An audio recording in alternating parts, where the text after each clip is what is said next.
ಎವನ್ TV news ವೀಕ್ಷಕರಿಗೆ ಸ್ವಾಗತ.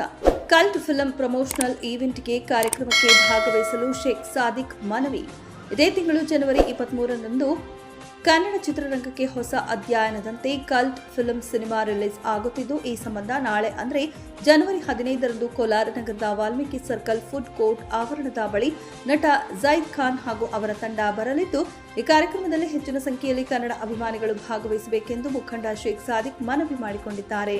ಇದೇ ತಿಂಗಳು ಜನವರಿ 23ನೇ ತಾರೀಕು ಕನ್ನಡ ಚಲನಚಿತ್ರರಂಗಕ್ಕೆ ಹೊಸ ಅಧ್ಯಯನದಂತೆ ಕಲ್ಟ್ ಫಿಲಂ ಚಿತ್ರ ರಿಲೀಸ್ ಆಗಲಿದೆ. ಈ ಸಂಬಂಧ ನಾಳೆ 15ನೇ ತಾರೀಕು ಕೋಲಾರ ನಗರದ ವಾಲ್ಮೀಕಿ ವೃತ್ತದಲ್ಲಿ ಜೈದ್ ಖಾನ್ ಟೀಮ್ ಆ ಕಲ್ಟ್ ಫಿಲಂ ಇಡೀ ತಂಡ ಬರಲಿದೆ. ತಮ್ಮೆಲ್ಲರಲ್ಲಿ ವಿನಂತಿ, ಈ ಪ್ರಮೋಷನ್ ಕಾರ್ಯಕ್ರಮಕ್ಕೆ ಬಂದು ಕಾರ್ಯಕ್ರಮವನ್ನು ಯಶಸ್ವಿಗೊಳಿಸಬೇಕೆಂದು ತಮ್ಮಲ್ಲಿ ಮನವಿ ಮಾಡುತ್ತೇನೆ.